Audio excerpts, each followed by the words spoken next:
What are your guys' opinions, particularly as a player, on other players going beyond the chaotic stupid to actively stupid? So I'll give you an example. The party is first session, level 1, no powers. And the big bad shows up just to show up, as DMs like to do.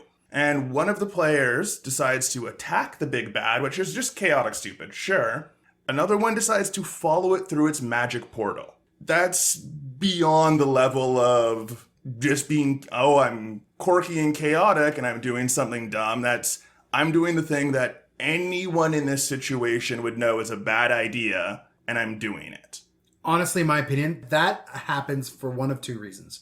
One, either your player's not immersed enough in the game or not connected enough in the game where they're willing to just do stupid shit, right? And then that, for me, is a red light. It's a warning sign as a DM to be like, hey, or as a fellow player being like, hey, how can we get you to take this a little bit more seriously if that's the type of game we're playing, right? If you're playing a bullshit, mean nothing, let's just raffle, stomp, and murder our way through it.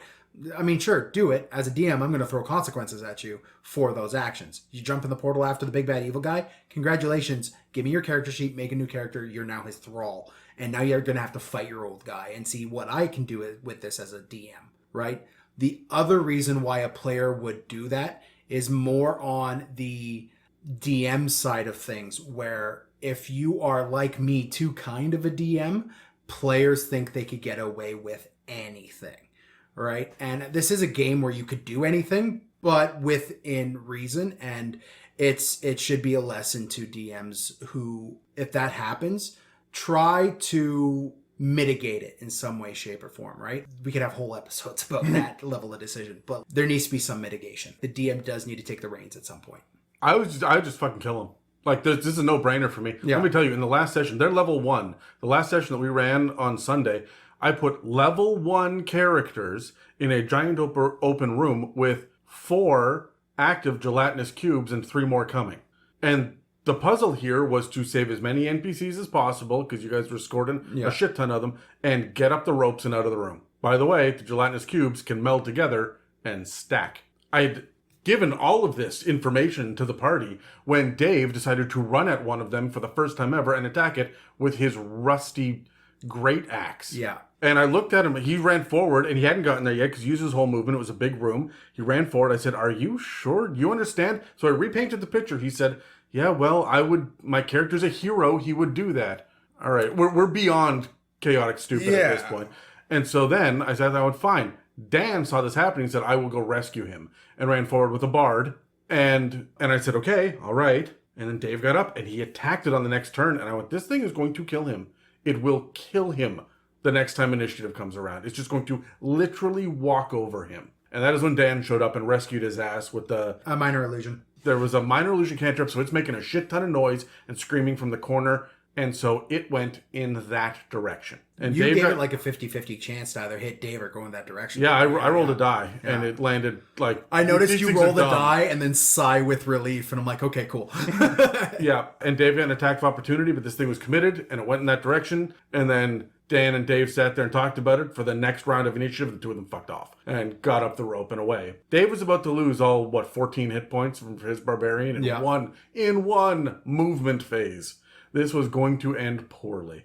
So no, I don't care. If you're going to be chaotic stupid, I will kill you. If you're going to be stupid, I will kill you and laugh. I gave him a warning. Yep. That's all I'm expected to do. It's a Mimic, the round table Dungeons and Dragons discussion, where you never know what you're going to get. Welcome to another episode in our conversation on Dungeon Master Tips. I'm Adam, and with me today are James and Dan, and this episode is called Power Creep. Bigger, harder, faster, deeper. I was hoping you were going to go with more of a Daft Punk feel with it, and I was like, yeah, Daft Punk. Then I went, no, this is kind of Adam. This is kind of porny. Yeah, this is Adam. I don't know what you're expecting. I leaned into the creep factor for you. Hey! Today's conversation is about a term that longtime fans of D&D often throw around late in an edition, but very few truly understand what power creep actually is. Normally, this is a conversation that you hear about in discussions about video game sequels, long-lived MMOs, or expansion packs, but what most people see as increasing difficulty or additional inclusions of rules or scope is not necessarily power creep. That's simply evolution. Some evolution is good and some evolution is bad, but the imbalanced difficulty levels between a goblin at level 1 and Demogorgon at level 20 is not power creep. Before we get into the definition of power creep, it's important to know that in a game like Dungeons & Dragons, power creep can happen in a variety of different ways, but the most common ones are in skill progression, effectiveness in combat, and movement. We're going to cover all of these today to some degree, as well as ways to limit, circumvent, or reset power creep, but there's something to keep in mind right off the bat. D&D 5th edition, if played from the basic rules in the PHB, the Monster Manual, and the DMG, and any single published adventure is, more or less, inherently balanced. So let's take a look at one of the biggest complaints we hear about online whenever a new book is published. Let's dig into power creep. Let's do it. First of all, before we go any further, guys, do you think 5th edition has devolved into that yet? Yes. Yeah? Yeah, very much so. Yeah. Okay. I think we're ankle deep. We're not quite at 3.5 level Races of Stone level of power creep. Like Monster Manual 27. We're not quite there yet. Yeah, it's not broken yet, but there's some combinations that from old stuff multi-classing with new stuff that's absolutely shattered. Yeah. No, I'm with you. So, I have some thoughts as well, and I agree with you guys mostly. I think that it's only as bad as the players want it to be. Because there's nothing that's come out so far that has made me say that previously published material is obsolete. There is some things. One example would be the Blessed Strike mechanic that Tasha's gives, which basically it gives your 6th level cleric the effects of both potent spellcasting and divine strikes at the same time, and replaces both of those abilities. Is it a variant option? It is a variant option. So this is an optional thing that you can add, but you don't have to? Yes. So in my head, that's not power creep. We'll get into it. We will get into it. So it doesn't take long for new DMs to determine a handful of challenges that the basic design of Dungeons & Dragons 5th edition presents. There are a handful of truths that every DM and player will learn quickly. They look like problems without easy solutions when you first run across them, but they all boil down to essentially the same thing: game design issues. The universal truths of D&D that I'm talking about are: 1. Designing engaging encounters is hard. 2. Challenge ratings of monsters are unreliable. 3. Some playable classes scale faster or slower than others. 4. Player creativity is difficult to design for. And 5. High-level monsters and high-level player characters make for lopsided sessions. Can we agree on all those? Oh yeah, 100%. Yes, very much. Now, every one of those topics is worthy of its own episode, note to future Adam, but they all tend to have the same outcome, which is Dungeon Master fiddling. I said fiddling, not diddling, Dan. Okay. I get worried whenever you start to diddle. You should get worried when I start to fiddle, too. DMs almost always feel the need to adjust their sessions and encounters based around their party's needs.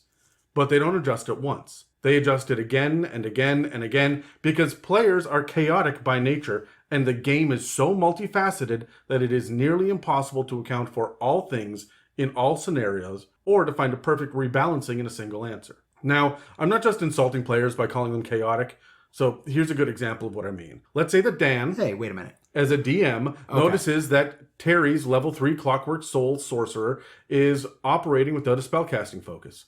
But Megan's level 3 Cleric has a holy symbol, and Kyle's level 3 Druid has whatever mushroom he's casting out of as a druidic focus. Hopefully not that one. So, Dan gets creative and gives Terry an NPC that presents his character with a family heirloom that can be used to cast spells from. Pretty straightforward, no harm, no foul, yet. It's a beautiful diamond pendant, crafted by a clan of noble dwarves that are tied to the plotline somehow, and it's covered in etchings and engravings that gnomish artisans, because it's Dan, have spent generations creating. That's fair. Yeah. But Terry wants a spellcasting focus based around a phoenix feather, and has no use for this priceless artifact, so he gives it to Megan the Cleric. Megan the Cleric now has a diamond worth thousands of gold pieces, and a diamond like that is exactly what is needed to cast powerful resurrection magics at high level. Do you see how a simple act of rebalancing has blown up in the DM's face? Not only is the initial problem not resolved, but there's now a further imbalance in the group loot and spell components. This kind of shit happens all the time in D&D, and dungeon masters often struggle to keep up. But how do most DMs attack the problem? Well, they try to rebalance it again next session, and again the session after that, and again the session after that, and again the session after that, until the party is finally all balanced with +3 weapons and +3 armor and special mounts and 3 bodyguards each, and a dragon wizard benefactor and 25,000 gold pieces apiece at level 5. And the players are having so much fun shit-kicking every single CR5 enemy that the DM throws at them, but now the hyper-realistic storyline is completely out the window because the players are busy telling fart jokes. You see, there are no more stakes because there is no more tension. At level 5, the party is damn near invincible. So the DM decides to throw a few harder enemies at the party. A stone giant here, a mind flayer there, but the NPCs are soaking up the attacks. The gear is cutting through the resistances, and the gold is making health potions easy to come by. So now the DM starts throttling back potion availability, goes extra hard on a couple of beloved NPCs, and adds a Thieves Guild to the mix to endanger the party's precious swords and staves. So the players start to panic. They're level 6 now, and have never bothered to learn their meta magics, channel divinities, or wild shapes because they never needed to rely on them when they could casually stroll through every dungeon. So now, they research during other players' turns, miss important information, and get totally blindsided by a couple of corrupted Hollyphants. The cleric dies on round 3 of combat, and the druid never bothered to get any healing spells because there used to be an abundance of health potions. The barbarian in the party goes down next, and then the druid starts making death saves, and now it's just Terry's clockwork soul sorcerer that's left, and he reaches for his component pouch only to find that the Thieves Guild stole it, and he still doesn't have an arcane focus. TPK, ladies and gentlemen. And no one is more shocked or disappointed than Dan the DM, who will never get to see the completion of the story that they were so excited about. And do you know where the whole thing went wrong? It's not the player's fault. It's not even the DM's fault. And it's not Wizards of the Coast's fault. The problem is power creep. Now, power creep is something we hear a lot about in discussions about video games. And it's a phrase that gets thrown at Wizards of the Coast a lot, especially in regards to Magic the Gathering and late edition books for D&D. But it's a factor in a lot of systems, especially anything with a linear form of progression. So, what's the definition of it? Because not everyone who uses the phrase truly understands it. Power creep is when the increase in power of one aspect of the game naturally pushes the other aspects of the game to become more powerful too, or risk becoming irrelevant. If I add a +2 sword, all the other swords become useless in the eyes of that player. Every other weapon I give must be +2 or better in order to be considered. That is the definition of power creep. We have changed the baseline. So the idea here is that there is a standard baseline of power, and I know that this concept isn't easily defined in D&D, but it's still generally true.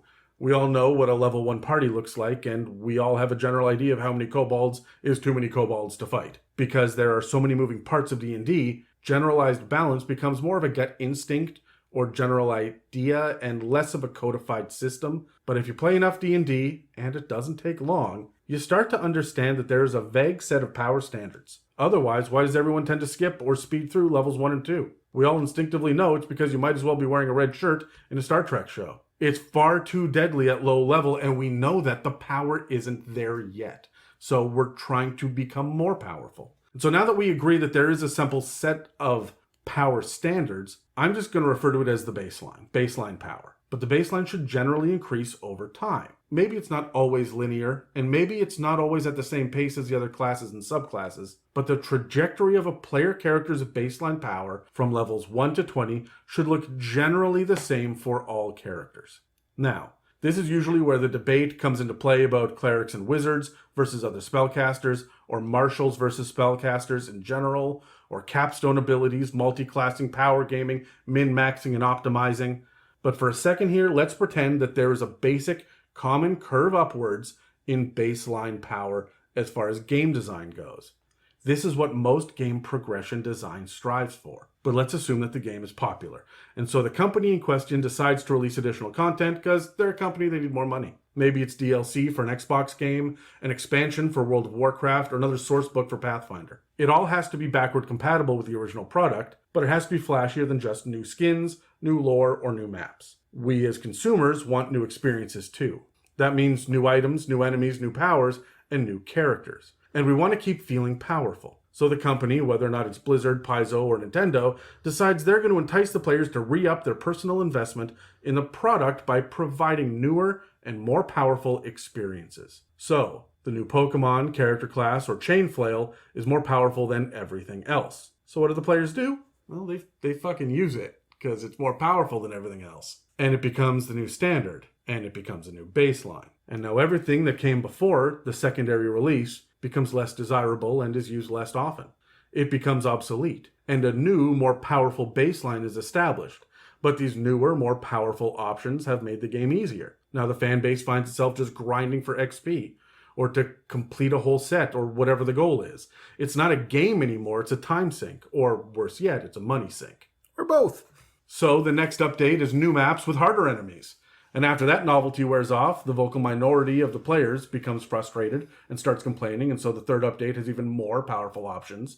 And the baseline goes up and up and up until the first original game is left as a distant memory. And what this means is that it's entirely conceivable for a player and fan of a property to have a favorable deck of cards, complete set of magic items, or beloved character become useless. And when you get to that point, to the point that sentimentality is eclipsed by sudden obsolescence, you're going to start to lose people. Well, so they just repackage it and sell it as classic. Yeah, 15 years later with no changes. Yeah, no changes. That's Yeah. the Except Final for the Fantasy. changes where they want to sell you more loot. Yeah. Don't forget this loot store. Yeah, that's a change. character boosts Yeah, and, character and boosts. That's mounts another and- change. But no changes. But no changes. World of Warcraft. Good times. Yeah. But still, Oh, your point's perfectly Yeah, clear. you're It's illustrated by the fact that World of Warcraft yeah, even the classic realized shit had new their stuff, product had changed so much that people wanted the classic. So they were able to resell it in your subscription. So depending on how you do it, you're not technically paying for an additional game. That's if you play Main WoW as well. And not a lot of people are happy with Main WoW right now. No. For a variety of reasons. Yeah. Well, I mean, Blizzard and World of Warcraft are an easy, very translucent example of what happens when power creep goes wrong, right? do you have anything else? Any other examples? Any other examples? I mean, 3.5 edition D&D. Oh, absolutely. That Is- went totally is- off the fucking rails. Yeah. And 4th edition had power creep out the gate, which was weird. I think that's not how power creep works. Well, no, it is, because within like 3 months of them releasing the base game, they were releasing products that made the Rogue and Warden classes completely fucking useless or broken. And no, rogues were the most powerful. You could break the game as a level 3 rogue. Just straight up. And there was no reason to play anything else, because you were a better spellcaster in quotations as a rogue than you were a wizard. Honestly, the one that I hear the most about is Hearthstone. Yep. Hearthstone took a huge fucking power creep issue. Was it Zynga bought them and totally fucked them in the ear or something like that? I was never big on the tradable card game. No, me neither, Stuff, but it is. I rarely see a conversation online about power creep without this coming up.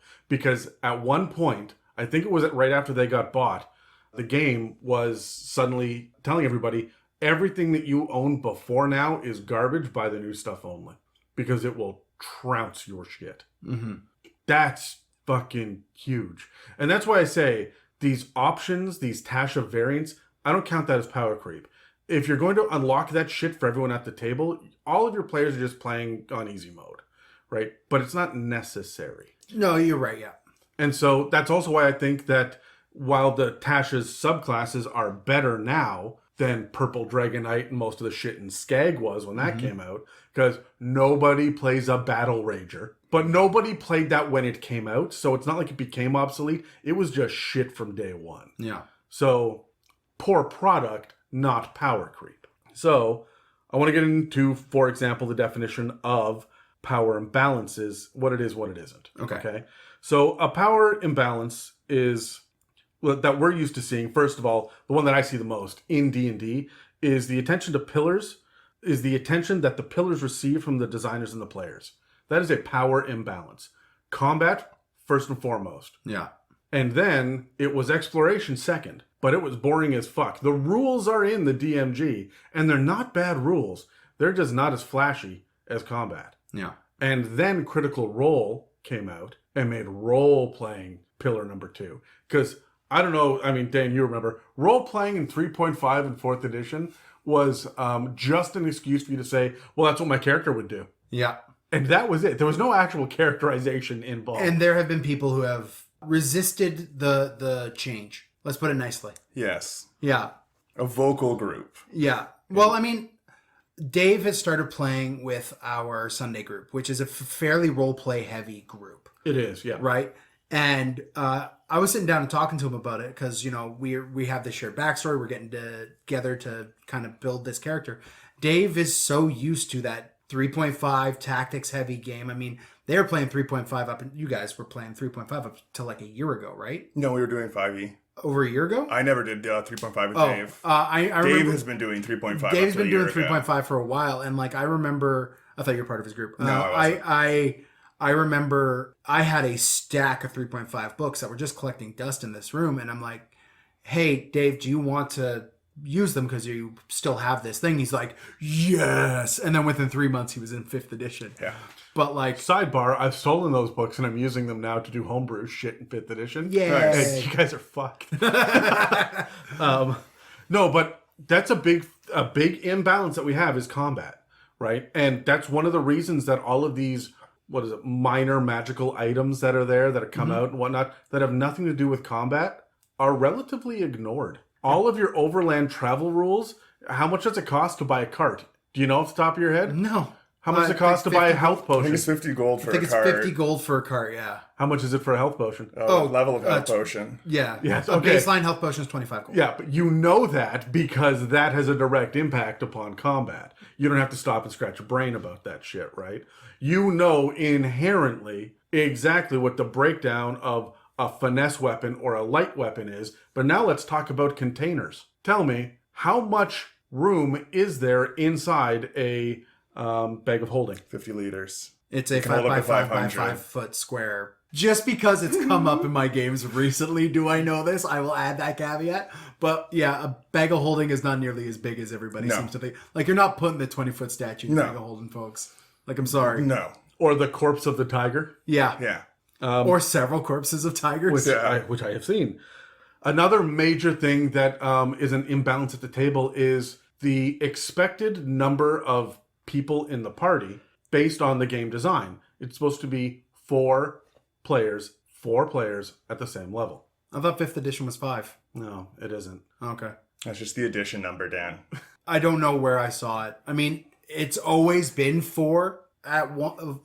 4 It could be from one of the modules. But there was, I do remember reading something in some published thing where this was balanced for a group of 5 of the same In level. the monster manual specifically, the CRs are for 4. Yeah. I think what you're thinking is the tavern one that goes into Undermount. Oh, that's exactly where I went. I believe that is for 5. Because I ran White Pine, White Plume Mountain. White Plume Mountain. Yeah, I believe that's 5 player. Yeah, so, but how many people are actually at your table? Is it 4? Will you play it with 3 this week because one person or 2 people are away? Or are you having somebody sit in for a couple of sessions? I have very rarely seen a table run with 4. I run 3 to 6 regularly. And with all of these online options that are available and whatnot, people are just running through Discord with, we'll put 8 people in the party. How do you rebalance your CR on that? They give you hints on what to do when you add more monsters. What do you do when you add more people? Yeah. How does that fuck the action economy? Which is the next thing, is the action economy imbalance, right? First of all, how many actions does each side get? That's what we're supposed to be looking at. But what order do they come in fucking matters. If the monsters all go use first. those actions too. Yeah, and not just actions. By action, I'm like lowercase a, not capital A actions, but like movement, bonus action, reaction, all that shit.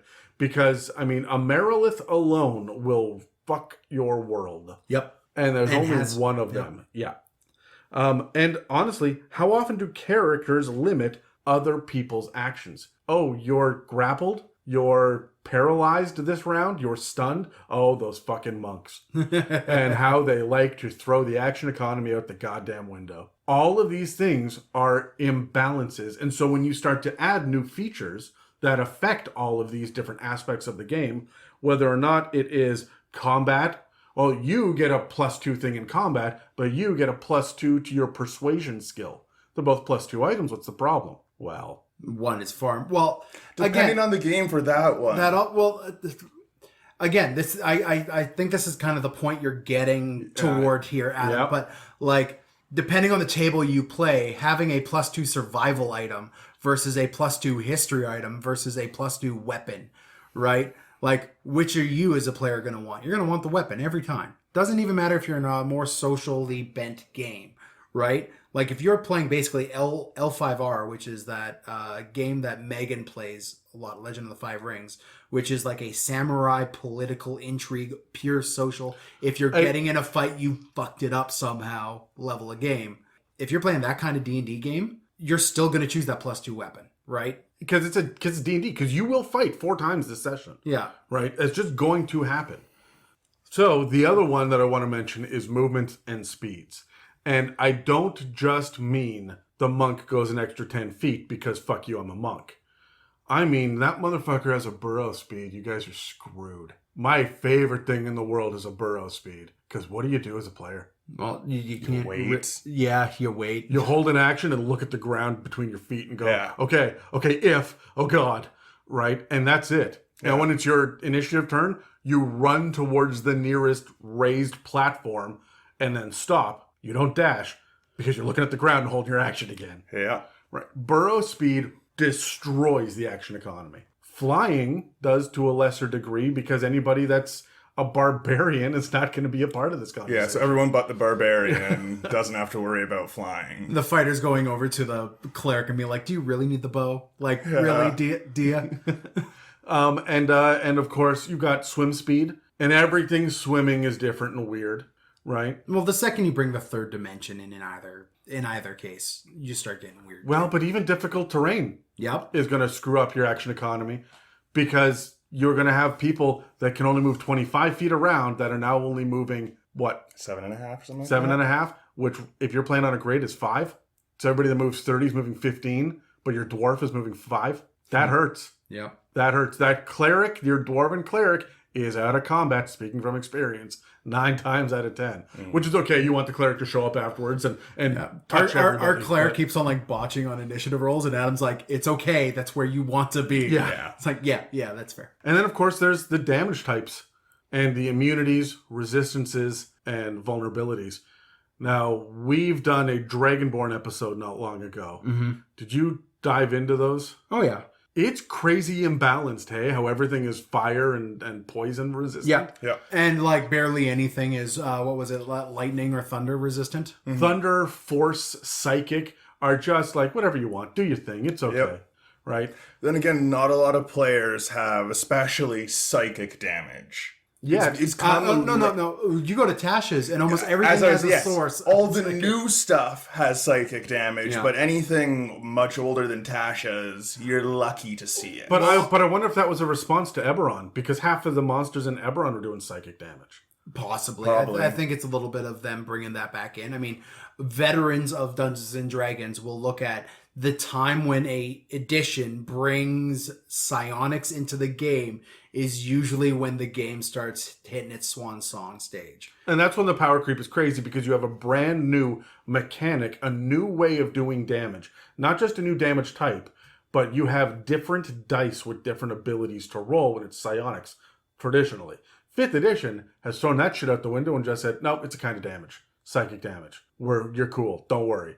We've got psychic spells. But we've always had that because Friends and Mind Blank, all that shit has been here since day one. So it's just a new kind of damage that we're exploring now. However, does it make the other classes and subclasses obsolete? Mm-hmm. Like, it might. Sometimes. It might. And as a DM, I got to be aware of that. As a DM, I need to know what I'm bringing to the table to help the barbarian mitigate that sometimes. Because I think there's only one way that one kind of barbarian can get resistance to psychic damage. The Kalishtar barbarian you have with to do bear it through totem. race, yeah. You have to do it through race to get psychic resistance. But if you do that with the bear totem, you are resistant to everything Outside of magic items. outside of magic items. Yeah. So what everybody's listening to right here, I wanted you two on this episode because you're the min-maxers that I know. Okay? I was going to fight it, but It yeah. is true. You guys min-max and you power game, and that is okay. Or at least you have the capability to do it. I've seen you theory both. craft. Yeah. I always make sure it is a appropriate scenario to power game. Yeah. And usually when I'm throwing character ideas at Adam, it's partly because I'm really interested to see what his opinion is. Also partly because I don't have a lot of avenues to troll Adam, and that is one That's of a them really that I good one. treasure. Like, I yelled at him the other day, hey, I was thinking about taking a level of cleric, and I just saw him storm away. He's all like, you son of a bitch. So, yeah. Because you lied to me, you bitch. You said you're going 1 to 20 bard. Yeah, well, no, I'm going to go 1 to 20 bard. I'm We'll just see. trolling We'll you. see. I'm trolling you now. I'm going to hold you to it at level 8. Okay. Well, in 5 years, when we get to level 20 in this campaign, That's fair. We'll see how I am. So, okay, I got a question for you guys. Let's roll dice. Sure. Okay, finally. Let's answer this. When have you, as a DM or player, been aware of an imbalance that needed to be fixed in a game? Sure. Give a real world example. Got a 7. Oh, James and I are rolling off of 14s. 18 for Adam. and a Natural nat 20. 20. Nat 20. Look at that. Holy shit. Okay, James. Okay, the biggest imbalance I've ever been a part of in a game, it was supposed to be a one-off, supposed to be a one session, so we were all being clerics. We were being the A-team because it was funny. And the DM that was DMing for us was his first time DMing, and he had just also really gotten into Warhammer 40k. Oh, no. So he decides to throw us against Warhammer 40k orcs. Oh, no. So it was a one-off, so whatever. We built our characters relatively strong, but they were not even strong enough as we can fairly well min-max them within reason for a low-level campaign. It's a one-shot. It's a one-shot. You're so supposed to min-max. You're going to be overpowered, but you're min-maxing, so it should still be okay. We were not doing well, and because he's a new DM and we knew a bunch of things in the game, we asked for some basic legendary items, which he gave to us. So I was able to get my wisdom above 22. He was one of my buddies was able to get his AC over 40 with a group of magic items and shenanigans. Yeah. We built 3 separate tanks, and we got to level 20 in a single battle because he decided to throw a zombie army at us as well. So I used the earthquake one that opens the earth, and all the zombies fell in, so we got 100,000 odd zombies worth of experience. This is why I don't use experience. Yes. Yeah. Oh, we knew it was broken from the beginning, so we just pushed our luck further and further. Thank God it was a one-shot. Oh, it wasn't. It turned into a couple month sessions. Yeah, okay. Combat doesn't get that intense without you taking a while. Yeah. Adam? Well, I distinctly remember it was one of your first sessions with me in the recent years, Dan, where I threw 78 giants at a level 11 party. Ew. Yeah. What'd they do to you? Oh, I had a whole plan here about there were tunnels in the city, and they had to defend the city walls as long as possible, while everybody else went down into the tunnels, and then the players were going to go down into the tunnels as well, and they were going to be guerrilla warfare against the giants who were going to inhabit the city above. So they were going to get all sorts of long rests, all sorts of magic items were down in the tunnels. They'd be essentially playing whack-a-mole, but they're the moles. Yeah. And I was really looking forward to that. But it didn't occur to anybody to retreat. It never does. It never does. There's always one player who thinks it's a good idea, but they're usually playing a stupid player character and can't say anything. More times than not, I've seen a situation where I'm like, as a player, we should retreat. Yep. As a character, I'm going to continue fighting. Yeah. My current characters, I in the 3 sessions we've played of this new campaign, every session at some point in time, I'm having to be the distraction. I'm a bard. It's my role. Mm-hmm. I'm okay with it. But like, there's definitely a part where I'm like, okay, you guys go do everything, and I will be the distraction and wave my arms and try to get you guys to do shit, because we should just be running, but we're not, and you're fighting, so I'm going to try to save you. I have one DM that refuses to let me use intelligence as a dump stat for my characters anymore. He's like, no, parties die too often when you're a stupid character. That's fair. Dan, what's your imbalance example? The thing that I have seen more often than not as an imbalance is kind of design based, and it is rooted in vision in D&D. When they started with 5th edition D&D, they decided to go with only 2 types of vision. You could either see in the dark or you couldn't. Past editions had 3 kinds. You could either see in the dark, you couldn't, or you're kind of good in both with low light vision. They don't have that in the game anymore. They have dim vision. There's dim light, but there is no dim light vision. Okay, yeah, that's true. right? For 4-player characters, which means your Dragonborns of the world, and I'm always on this hill, but the Dragonborns of the world don't get dark vision. Pisses me off. But every single new race that's coming out lately, short maybe like Tritons, which then they retcon and fixed, all get dark vision, but your old ones don't, right? So now if everything can see in the dark, why do torches and all those other things matter? Right? So I and like casting the spell light, right? Like I would have loved to see them try to mitigate this early by having all 3 in and just keeping that. I don't know why they went away from it, probably just due to simplicity. But that vision, how everything now is just getting dark vision to the point where it's interesting because we have, we're recording this in August. We have a dragon book coming. Mm-hmm. I wonder. They'll have dark wonder vision. What they're going to do to dark vision in it. Mm-hmm. I'm hoping. I think they'll give more access to those things for the darkness spell. I don't think there'll be a new vision change in the new stuff. And I agree with you. Too many things have dark vision. I understand how most monster races should. That's why I think Dragonborn should. Well, it's not just that. Well, it's other senses, right? Yeah. Like my son's hard of hearing, so like I am abundantly aware of sound and how that applies to our day-to-day life, right? So having more in like the perception and investigation side of things, I mean, there are other ways we could go, but specifically vision, I'm seeing how everything is dark vision. It's negating the need for torches and shit, right? So let's talk for a second about some of the things that we've talked about which look like they're in balance, but they're not necessarily power creep yet. I love James's example of fighting the 40k orcs. It wasn't balanced, not power creep, not by a damn sight. You guys knew what was happening when you went. We power creeped, if anything, getting a +5 shield, +5 armor. Well, you guys just power gamed, right? Because it didn't make the game design suddenly shift. There was not a new character that had to show up and get gifted godly powers. Well, the zombie army had to show up to stop us. And did it? No, we destroyed that as well. So here's a couple of things that aren't power creep or imbalance, but often get mistaken for it. One of it is limiting the published materials. If your DM says no, you don't use anything at Tasha's, that's not power creep or imbalance. That's trying to keep things at a baseline. Another one is pacing issues, which is when you give each character the spotlight. And we're going to focus on pacing in a future episode as well.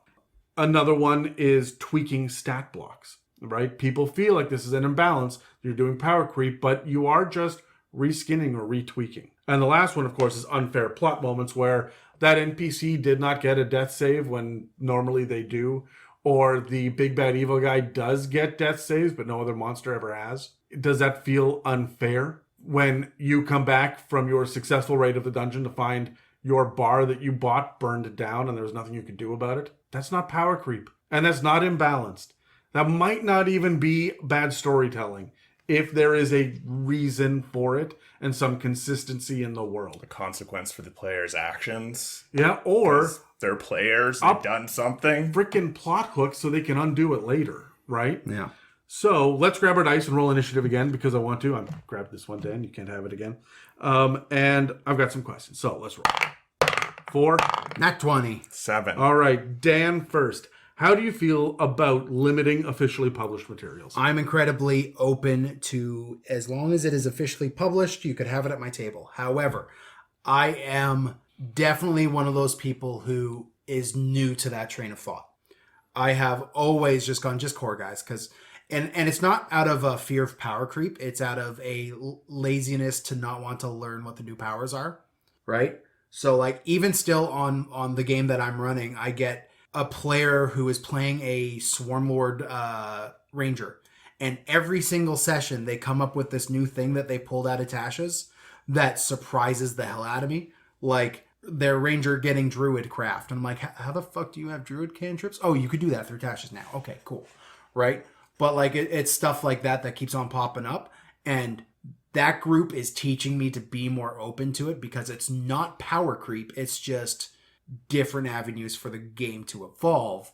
But I have for years been the guys like, just core guys. I don't want to worry about everybody playing Leonin or Fearbolgs, right? Just play human or dwarf, right?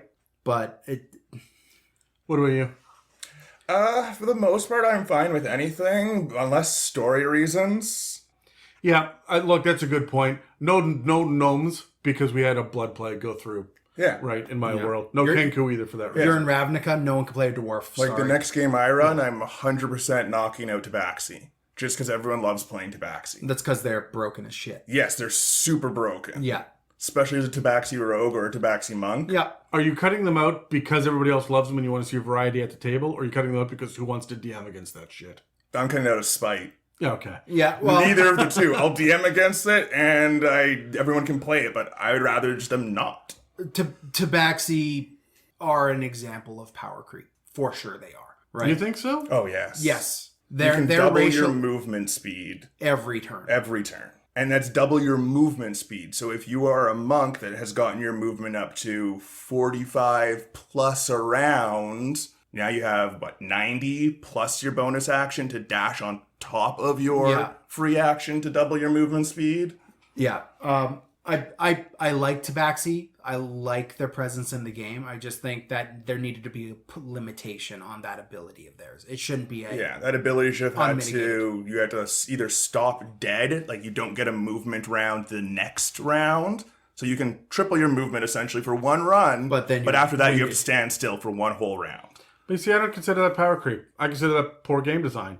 Because people are playing other things beyond Tabaxi. At least at my tables. No, I've at my never tables seen- it is a majority of Tabaxi. You're either a Tabaxi or you're a variant human. Yeah. Yeah. Yeah, variant human is a pain in my ass. Yeah. I actually put a fucking limit on Megan.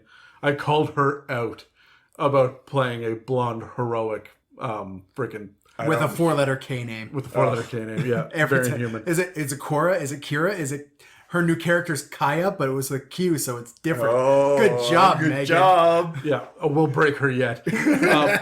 But honestly, if it is published, bring it to the table. I have no problem with it whatsoever because that's what the game is. That's just how the game goes now, right? Nobody wants to play Diablo 2 without the expansion pack. No, nobody wants to play Diablo 2 anyway anymore, but with the moment that expansion came out way back in the day, I wouldn't mind playing some Diablo 2 right now, to be honest. Like you're saying, no one wants to do it. I'm like, I don't know, man. Like, haven't thought about Diablo 2 in a while. Yeah. oh yeah, you guys go back to Act 3, man, with all the little fetishes running around, hitting you with poison darts from across the fucking room. I was so mad. Anyway, not the point. Not the point. The point is, when new shit comes out, you want to play with it. Yeah. My players are going to be happiest when they're playing with it. And that's, like, you look at my table, I've got a freaking, well, let me go around. I've got a Loxodon, a Shifter, a Furbolg, and a Leonin beside my Tiefling and my Half-Elf, right? Like, Yeah. people wanted to play with that. And I've got a Twilight Cleric in the mix, right? If I'd said no, the Loxodon Cleric would be a radically different character that they may not be having fun with. So let's do that. I have no problem as long as it makes sense. And if it doesn't make sense, like Dan wanted to play a gnome after there was a gnomish blood plague. I said, great, make it make sense. Tell me how and why. And you did. So you did, right? So as long as there's some sort of internal consistency, I'm And then fine that with was it. a major plot point. It's like everyone was Yeah. like, there's a gnome. Yeah. Those don't exist anymore. Why is this one around? And suddenly your rogue was not able to blend in so Mm-hmm. well. So would you, as a DM, Dan, tweak stat blocks before a session, in the name of rebalancing?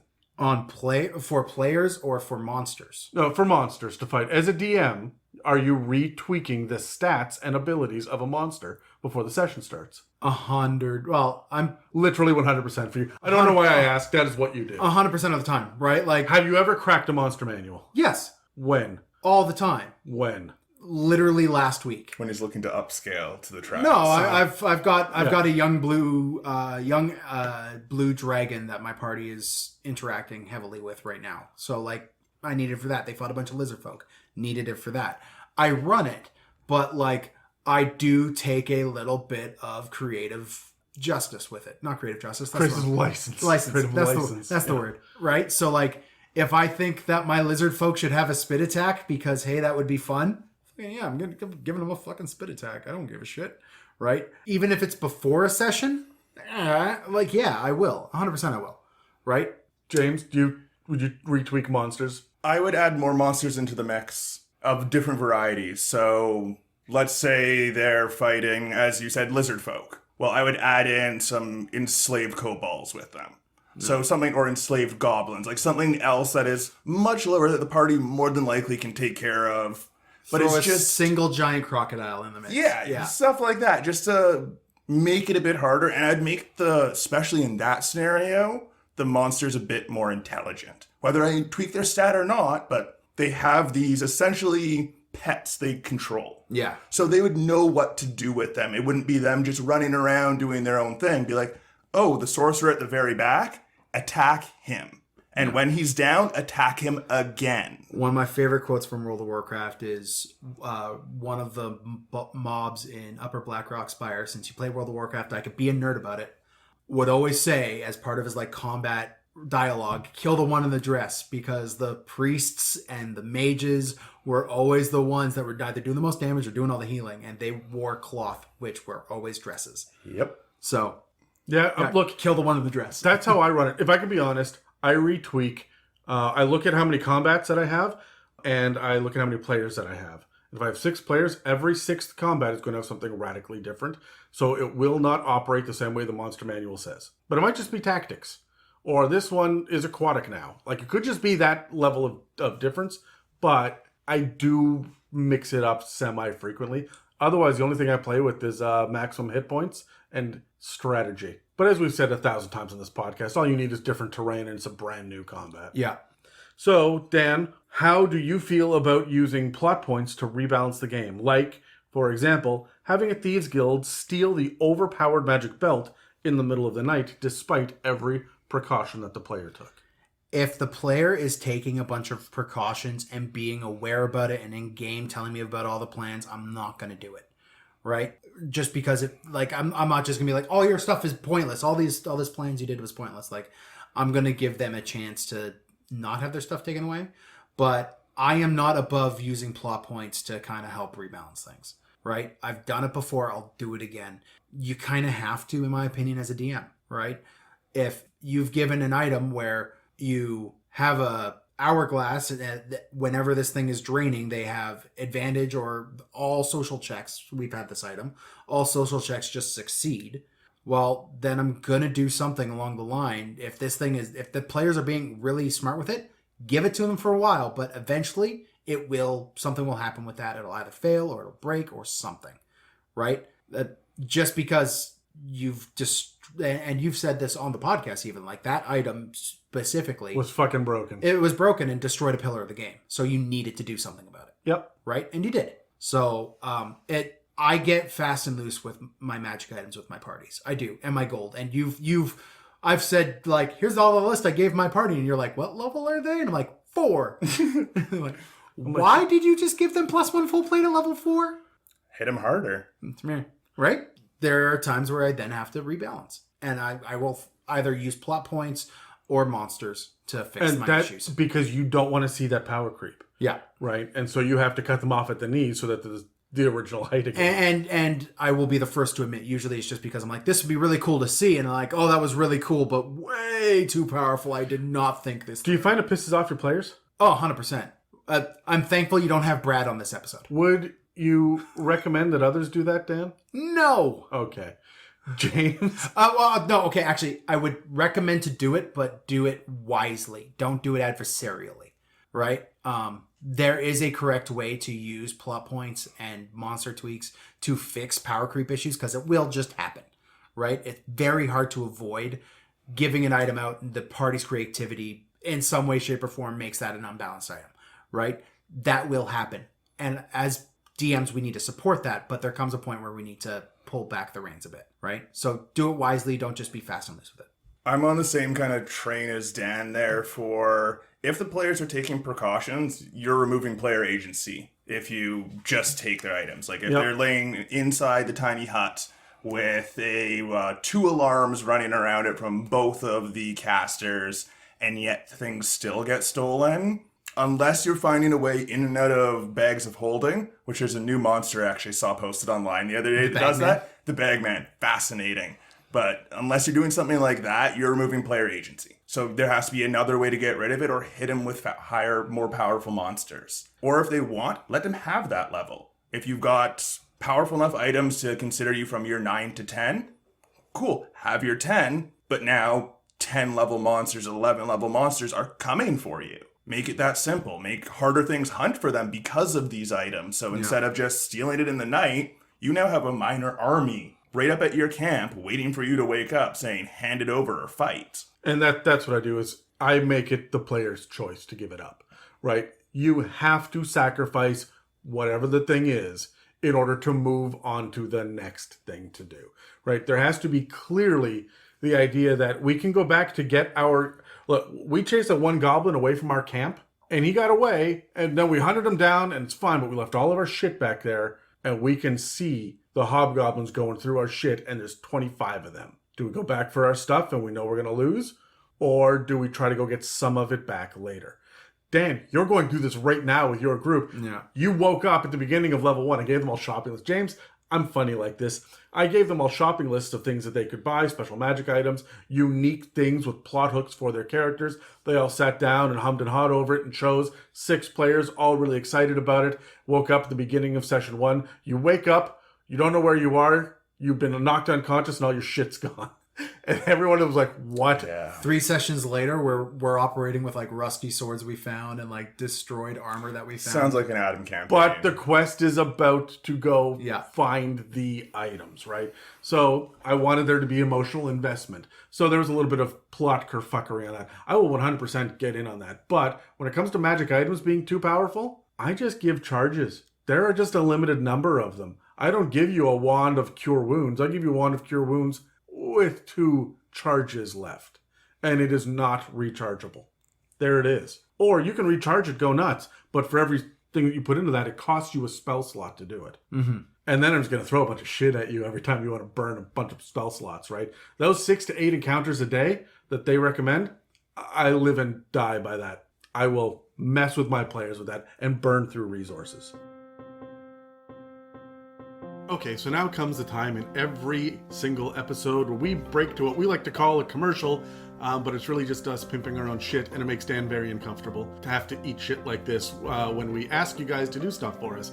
But we love you, and we love doing this podcast, but it is not freaking cheap, and I'm going to break the fourth wall, and I'm going to pull it back, and I'm going to say, guys, we could use the help. We are a struggling little podcast doing our own thing, and it comes entirely out of our pockets. And we got to buy books to review them and to be up to date on the regular stuff. We have to subscribe to D&D Beyond, and of course there's the web hosting and paying Podbean and everything else.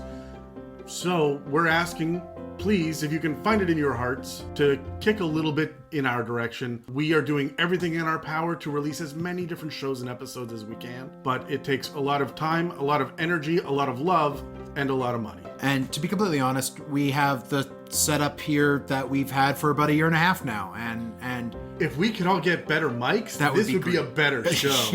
Yeah. So scripts and jokes out the window, guys. This is a bit of a passion project, and we don't have a Kickstarter. We don't have a Patreon. We do have a donate button on the website, and we do have a store with, we're selling a lot of stickers these days. Which is interesting, but they're only $1.50 a piece, so it only goes so far, and we only get a cut of that. So, as a balding man, buy more hats. Anyways, please and thank you for whatever you can kick our way. If you don't, just know that your clicks and your listens feed our love and our passion as well. So thank you for everything that you do, even just by showing up and listening. If you have any more that you can throw our way, we would be more than grateful. Okay, so game design is not just based on what Wizards of the Coast do. A lot of the stuff that we've been talking about at this point has been us as DMs, how we design our games. So let's look at actually one of the biggest tools that Wizards of the Coast has brought to the table, and that is bounded accuracy. This changed D&D. Mm-hmm. Fundamentally and thoroughly all the way through from previous editions. And it is the one big argument that I have about why I will never play a Pathfinder game, is because I love bounded accuracy. It gives me a system to work within.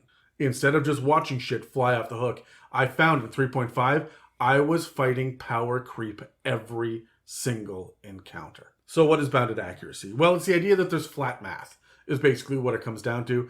The idea that what they wanted to do is make it so that all of the cheap, shitty mob monsters at low level would still be a threat at high level if you had enough of them, right? So there were no more AC 41 that you could get on a player because no goblin will ever be able to hit you. And you should not be invincible to a horde of 1,000,000 goblins, no matter who you are. Mm-hmm. So here's what they gave us. The maximum ability score is 20. The maximum ability score modifier is +5.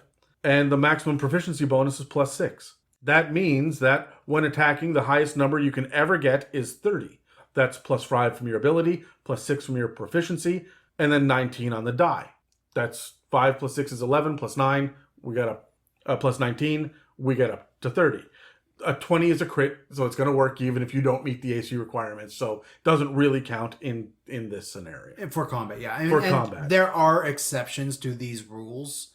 Like max level barbarians can have a higher strength and There's stuff ways like that. to break it, but you need to know what you're doing. But by and large, this is the standard that WotC has put in. Yes, this is the bounded accuracy. Here's the flat math. Yeah. If you break it, it's the one thing that you are breaking in the game because you put all of your attention into doing this one thing to become literally slightly stronger than the next. At level 20, a +5 or a +6 does not fucking matter. I've had it matter for saves. Wisdom saves with a bonus to wisdom, and you're getting all your bonus stuff on top. It's But well it's worth not it. it's not nearly as large a problem in 5e as it was Oh, yeah. in 3.5. Well, right? and I'm specifically only speaking about attacks right now because I wanted to talk about armor class. Yeah. The maximum armor class is 30. Hard stop. Obviously, this means that a high-level character with an optimum attack and a lucky roll can hit the highest AC because the most you can get is 30. So if the best AC out there is 30, you have got to be rolling a 19. You have a 10% chance of hitting, even with all of your other shit maxed out. So let's take a look at what the actual breakdown is according to the rules as written.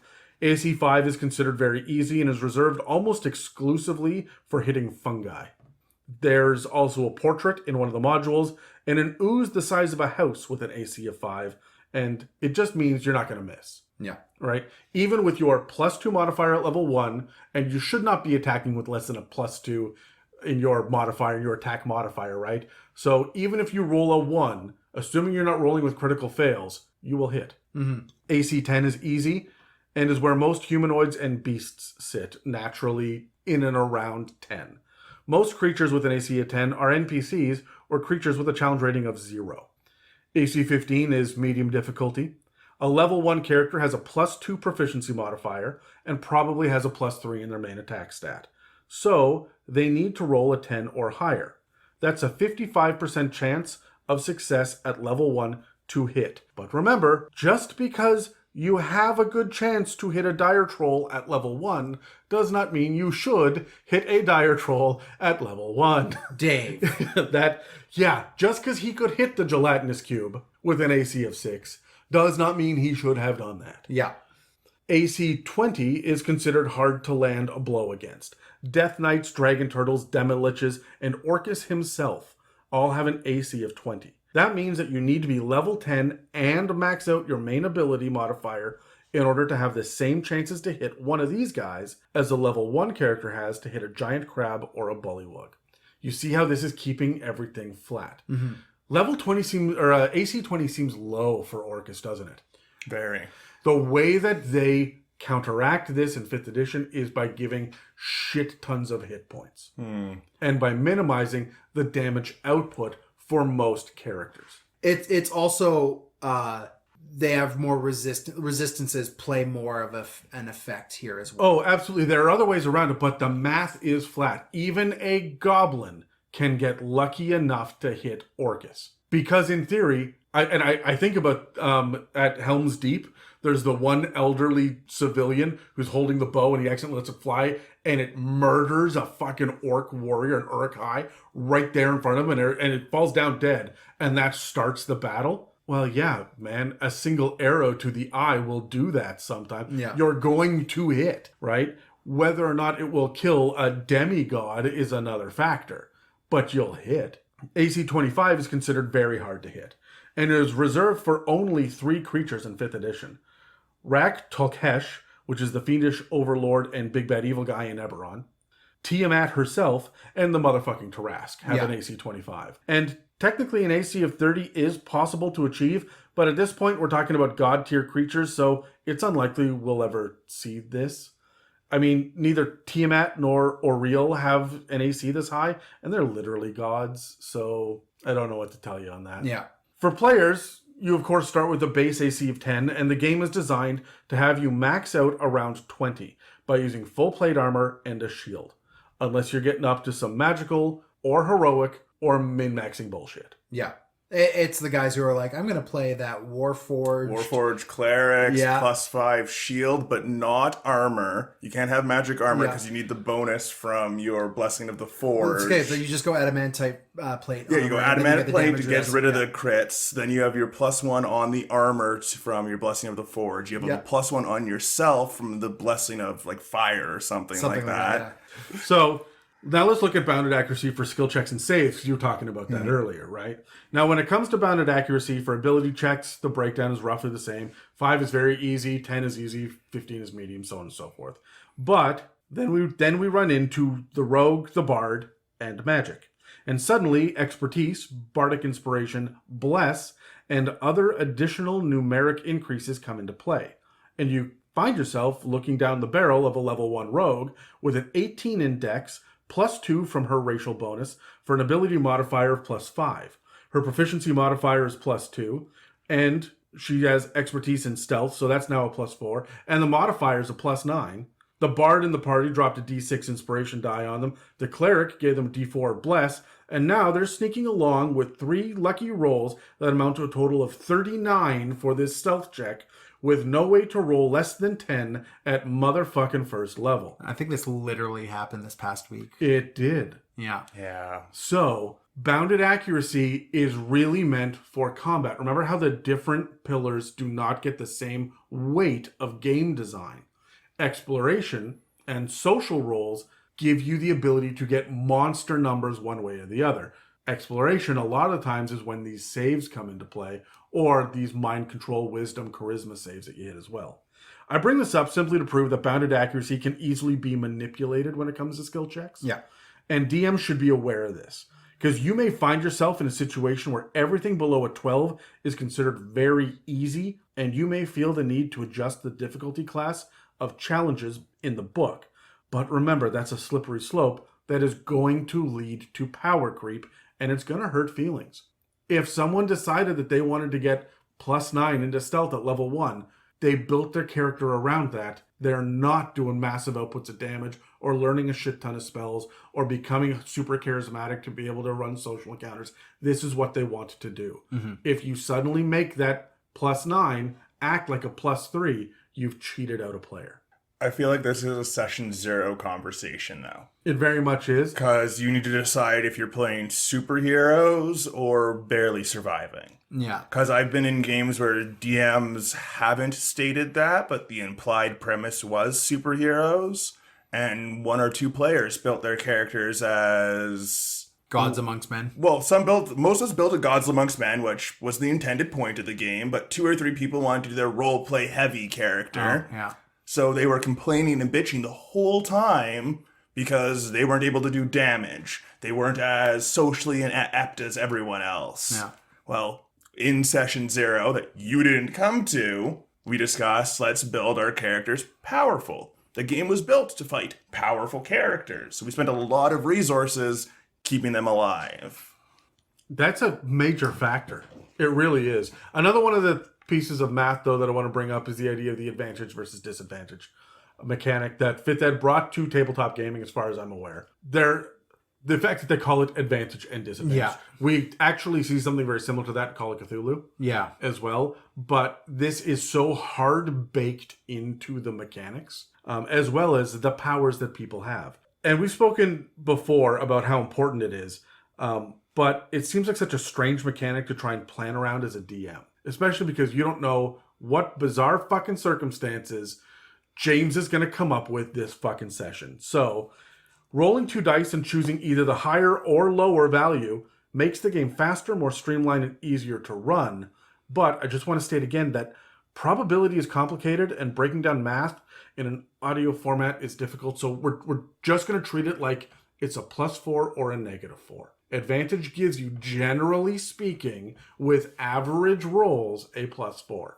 The closer you get to rolling a 1 or a 20, it changes. Yeah, well, we can talk about probability factors in another time. But Yes. Whole episode of probability. yeah. So just when planning your homebrew ACs and DCs, assume that advantage operates like a +4, disadvantage operates like a -4, and you'll be close enough to the target to have a decent encounter one way or the other. Yeah. So that's another way that you can look at rebalancing. Just add advantage or disadvantage to something. Another thing that Wizards bring to the table is CR levels. Now, they lean pretty heavily on CR ratings for most of the modules, but there are clearly some famous spots. Death House is one of them, where it is wildly, quote-unquote, imbalanced. I disagree. I think that retreating is always an option. Not in 5th ed. The way the game's designed, you're designed to be a god. You're designed to not be able to die as soon as you hit level 4. Yep. And most people take that literally, and the game encourages it. But when you're in Death House, you're level 1 or 2. Yeah. Right? So you are squishy as fuck, and they give you some nasty things to fight. I want to say there's a Helmed Horror in there, but I might be misremembering that. I don't know off the top of my head, but I do know of things like if you've listened to the Mind Flayer episode, the Arcanist or whatever it is a CR9, and that thing should be an 8. 11 at Yeah. least.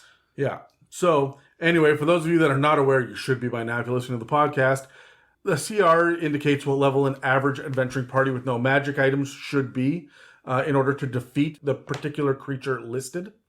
Now, the keyword here is should, as Dan just pointed out. And, I mean, challenge ratings are fickle, at the very least, right? So, one thing that we want to bring up, no such thing as an average adventuring party. Everyone is radically different, and you cannot fucking plan in a book how many rogues, clerics, barbarians, or wizards will be in any given party. Yeah.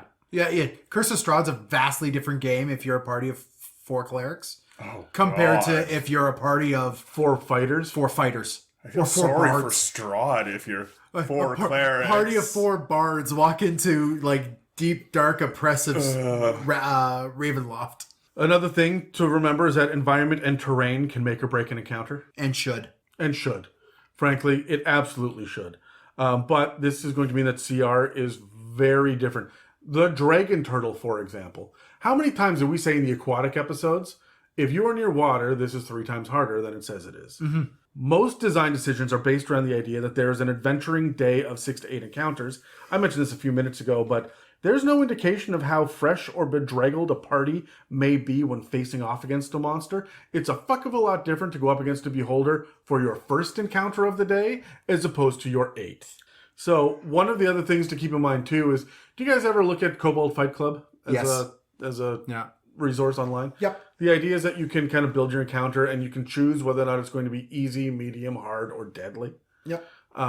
There is no way to naturally do that in the monster manual. And considering that your players are not supposed to have magic items, there is no way to take magic items into account when coming up with the actual CR of an encounter. These are all design things that people have to think about all of the time. And now let's talk about the actual characters themselves. Customization makes for a number of different options for character builds. Without getting into feats, just looking at the 105 or so races and sub-races, the roughly 110 subclasses, and the 110 backgrounds, if you include the Baldur's Gate variants and separate Eberron houses, that's over 1.27 million different characters that can be built, not including backstories, feats, or anything else. And we didn't even get into the variables of the Ravenloft sub-races, the customization rules that Tasha's brings to the table, or the free-for-all that backgrounds are supposed to be by default. Yeah. There's a fuck ton of options. How can they tell me that a level 4 party should go up against this kind of creature? I mean, with so many variables at play. True, but when you have the bounded accuracy system as a springboard, as a baseline, Yes. it's easier to kind of assume here's where your party will roughly be at. But it gets more and more difficult the later in the game you get. CR4, sure, I can do that. CR14, yeah. it's a fuck of a lot more difficult because at that point, how many magic items, how many boons? Because your players get fucking bored. You have to give them rewards, and those rewards need to mean something. And often need to be more than purely mechanical as well, right? But Yep. So all of these factors that Wizards of the Coast brings us amounts to be more guidelines and rule sets, more rulings than rules, and more generalities than specifics when it comes to balance. And if something is going to be imbalanced, then power creep is lurking somewhere around the corner. Yeah. Dungeon masters, though, are game designers too. Wizards of the Coast gives you the system and maybe even the story if you're playing out of a module, but they don't know the players around the table, the size of the table, the expectations of the people involved, or how these people define the idea of fun. Yeah. I'll tell you right now, you're going to fight Warhammer 40k orcs, and then I'm going to throw the armies. I'm out. I did that shit in 3.5. That was not fun for me. But I totally get why Dave would have a fucking rage boner for that shit. Like, everybody would have fun at my table doing that. God, can you imagine Casey fucking playing that? No. She would love just the random shit. Anyway, that to me is boring. I think Charlie would hate it. But 100% Charlie would hate it, yeah. But different variations on fun really matters to your game design. So when a DM is doing their game design, there's some basic ideas that they've got to wrap their brain around. And one of them is party management, right? Knowing your players' abilities. I am going to start doing this because it makes for more dynamic and interesting encounters. I'm going to start asking at every level to get a picture of the spell list and the first page of the character sheet. I just want to know what your skills are. Definitely have to ask that every session from half the casters because their spell list changes. Yes, but I want to know where their first thoughts are going to be. If hey, I just got to level 5, I just got Revivify. Okay, he wants to use Revivify. I'm going to kill somebody next round, right? Like, just to let them do it. And it'll be some sort of explosion thing that happens. Not a monster maybe, but an environmental effect that's a one-off. Yeah. Right? To let them use this really cool new spell that they got. It also prevents that moment of you doing something like that and being like, don't you guys have Revivify? And all your players going, no, man. Like, no. Exactly. Another thing is shining the spotlight on different pillars, abilities, characters, or skill sets, right? Depending on what's going on in this moment. If you are stuck in combat round after round after round, the bard will be an imbalanced player. Look, we know the difference between a short rest and a long rest when it comes to warlocks, right? One of them is really useful and one of them, not so much. Yeah. Right? And we see this over and over again with, like you said, depending on some of the classes, they can swap up their... Clerics can do whatever the fuck they want, right? Yeah. Wizards too, but sorcerers? Sorcerers get one switch every level. It's the most painful. Same with bards. And you can only switch in that level. So if you have a level 3 spell, you can pick a new level 3 spell, but you can't go up to 4 or down to 2. Which means you've got to really know what your players are working with. Yeah. And you need to shine the spotlight on the things that they've chosen to do, right? I always see stories online of barbarians that are sitting there twiddling their thumbs and deciding to hit things because they got bored. That's on the DM. Yeah. Don't let your barbarians get bored. Give them shit to do. Now, another thing that a DM brings to the table is the ability to adjust on the fly. This is a Dan thing. Yeah. You know what? He only has half as many hit points as combat's taking too long. Here we go. On to the next thing. We have an episode on pacing coming. We'll hit that then. But there's also incomparables. And these are the main thing that I really wanted to touch on because I don't think most people understand them. Or maybe they have a vague idea of them. But an incomparable is a non-numeric item or advancement in the game or the character. And it has a non-numeric relationship between other items or skills or abilities or whatever it is that you're adding to it. For example, Dan is going to get a magic item that gives him +2 to a persuasion check, but James is going to get a persuasion check does nothing for you. You are a rogue. You don't need persuasion checks. You want a +1 to stealth, but Dan's is going to recharge on a short rest, and yours is going to recharge on every minute. So you can use it once in a encounter, right? I will throw out different non-comparable things, right? So that they're going to hit differently. This is how you balance a game. I do this all the time. When I see that there's one character who has so many magic items that have made the... Because, Dan, you and Megan fucking hoard magic items. And I lose track of what you have. Yeah. That's okay, so do I. This is how there was that hourglass that ended up totally fucking up my giants, right? I gave 78 giants that were going to go fight this city. They pulled out an hourglass, says, hey, we're going to win every social encounter ever. Here we go. We're going to role play. And they did. What am I going to do? I forgot they fucking had that thing. I handed that out 10 sessions ago. They were supposed to use it somewhere else. They did. And I went, oh, well. And now here it is. And I didn't manage their abilities and their skill sets. And now they've totally fucked up the next 3 sessions of my campaign. And there's this really cool guerrilla warfare thing that we're not going to get to do now. But are they having fun? I mean, yeah. Absolutely. Was that more powerful than a +1 item? Yeah. Yeah, totally. But how many people would have picked up the +1 item first? Oh, yeah. Right? So I would 100% picked up the thing that could do the social. You're a crafty motherfucker, though, James. Do you know how game breaking that is? Let's put it this way. Terry was the one. Oh yeah, no. Who had got that social item? Yeah. Plus, you take a +0 item. Shiny sword, good enough. So, how do you guys handle players who get frustrated or bored with the progression of the game? Are we rolling? Yeah. I got an 11. I was on a 5, now I'm a 3. 8. Thanks, James. No problem. Other than the usual be attentive as a DM, other than that. This is not bored at the table because someone else's turn is taking too long, but bored with the progression of the character. Yeah. We're not powerful enough, fast enough. I mean, talk to the player. Meta's the answer, isn't it? Yeah, meta is the answer on this one. Like, ask your players, hey, how are we feeling? Where are we going? Like, we do a thing at the end of all of our sessions, Adam, that I think is a great thing that we do, which is where you want to do a bit of a, recap with us with how we're feeling. And you do this in a really crafty way by us kind of giving each other either inspiration dice or advantage on that roll in the future for this one cool thing we did, right? But it has a double purpose. One, we get a cool bonus and get rewarded for doing a cool thing, right? And you as the DM don't have to come up with an item to throw at us to give us that reward. Other players around the table are giving it. Makes us feel good. But it also really cements into us as players and you as a DM, the things that the people around the table are paying attention to. And then you as the DM could be like, oh, they're really paying attention to the fact that Dan pulled out a guitar and played.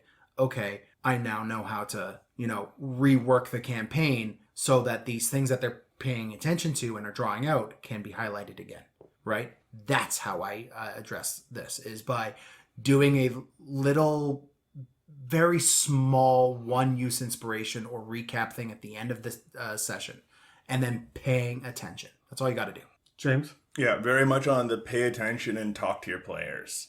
If your whole party is bored with the progression and not happy with it, especially if you're low levels, because we all hate playing the 2, 3, 4. No. I personally hate it. Oh, it's hate my being preferred. low power. It's my preferred. I want to run a campaign where everyone starts at level 6 and never levels. I'd be okay with that.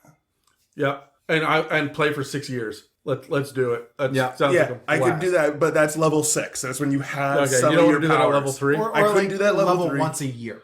Yeah, something long breaks in between, because it took you 365 days of experience to level. Yeah. But I also feel like you should level up for your skill checks, but that's a different story. That's a different. But anyways, as I was saying, if your whole party is bored with the low level campaign, take a Fade into Black for 2 months, and they are now no new magic weapons, no new items, but what you have on your back, but now you're 2 levels higher. So you get your first feat and your first this, so you can do more things with your character. Because there's several classes that just are boring at low level. Yeah. Until you hit 2, 3, 4, 5, you start to get into stride. Well, that third level subclass usually injects so much flavor into the class that any sort of lack of a better term, vanilla monotony with the character is defeated just by getting that subclass, right? Mm-hmm. But I see what you're saying. Honestly, the thing that I do is I look at what the goals are. And Dan's a good example on this because, sure, he's a gnome investigator, but he's also taken a bunch of shit in Battlemaster, and he likes to tinker with stuff, and he's looking for his daughter, and.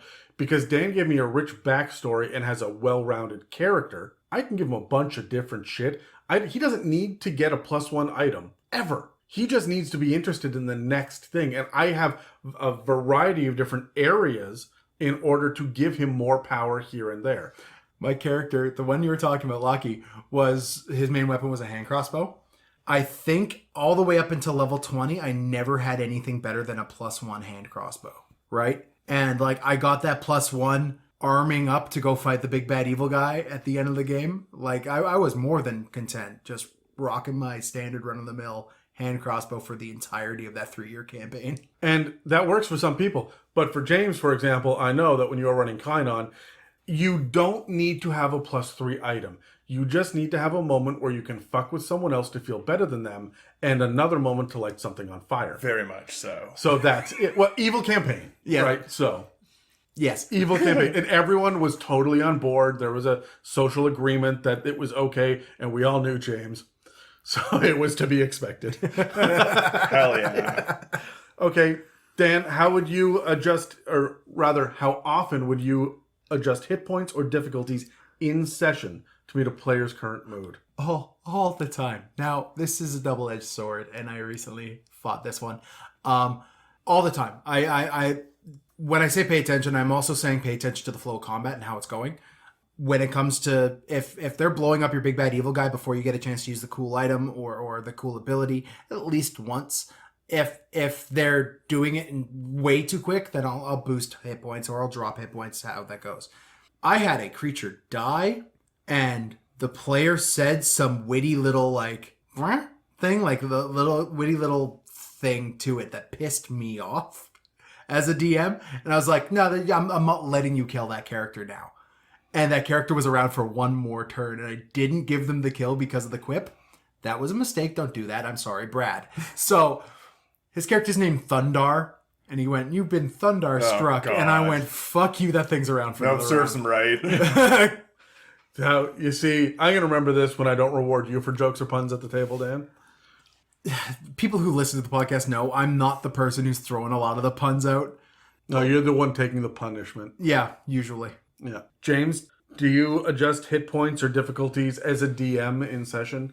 Or are you going to let it ride and then figure it out before the next session? For the most part, I would let it ride. Unless it's in, like as Dan said, if they're going up against your big evil guy and they've knocked 300 of his 400 hit points off before he's got his turn, Fucking for paladins. sure he's getting a bit more health to at least get a turn to do one thing. Whether he dies in the second turn, that's a different story, but if he hasn't had a chance to play, yeah, he's going to do a thing. It may be his death throw, but he's going to do a thing. Yeah. But for the most part, let it ride. Players, for the most part, have things to bring each other up, especially if your world's rich with potions.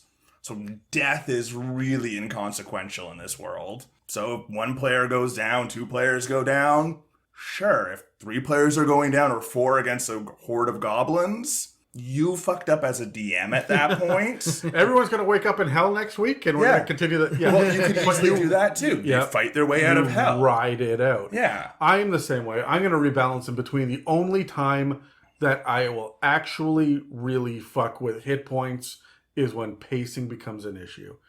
When I talked about this gelatinous cube issue, I walked out of this house and I turned to Mieka because she was in town for this session. And I said, that was inherently flawed because we spent the majority of that session on one combat. It was a 3-hour combat and nobody knew what to do or where to go or how to do it because everyone was running around with like chickens with their heads cut off. I feel like everybody had fun, but when Dan started to throw up distractions and that one's going to go in this direction, that one's going to go in that direction, everyone else is still figuring out their characters at level 1. Their answer was, I'm going to run away. Oh no, Dan's sending one in that direction. Well, there's nothing else I can do. Oh, I'm going to run forward and hit it. Well, then it's going to eat you. Well, there's nothing else that I can do because I don't want to stand and wait my turn to climb a rope for two rounds, right? And there was a lot of that. I don't know what to do because I'm level 1. Poor session design on my part. Had that been level 12, that would have been a great session. It was also attention issues for us as well, a little bit for that specific example, just because like each rope in this map led up to a different area. And I know for a fact, at least a couple of the other people on the table thought it was just a rope attached to the ceiling, not another hole up there. So like that was an entire avenue of that fight that we didn't explore because we thought the only 3 ropes out were at the far end of the battle. But these are pacing issues. And that is the only time that I will... And I cut that short. I'm like, you guys have defeated this. You've gotten to the ropes. These things are so slow and the map is so big that you can all get up, no problem. Yeah. So we're just going to cut to what's happening at the top of the ropes.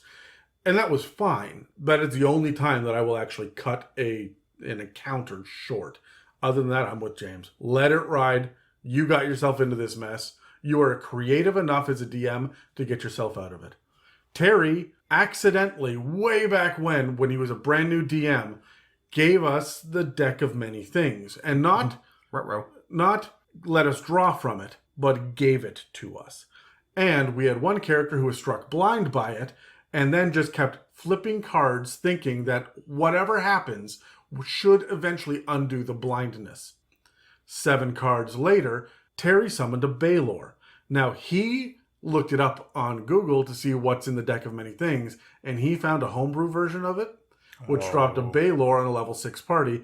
I, the cleric, was not there for that session, so when the Baylor showed up, it murdered almost everything around, including the monk character. So he took a whole week away to then let us go into the afterlife to rescue the monk character and bring her back, because he had to let it ride. Yeah. I have no problem doing that. So one thing I do want to mention here real quick is if you want to, we mentioned that meta is going to be helpful in this case, at least that conversation between DM and players. One thing to help you, if you want to communicate these levels of bounded accuracy or whatever it is to your players, have a logical reason for it, right? And communicate to them with that. We mentioned AC, and I'm going to use AC as an example.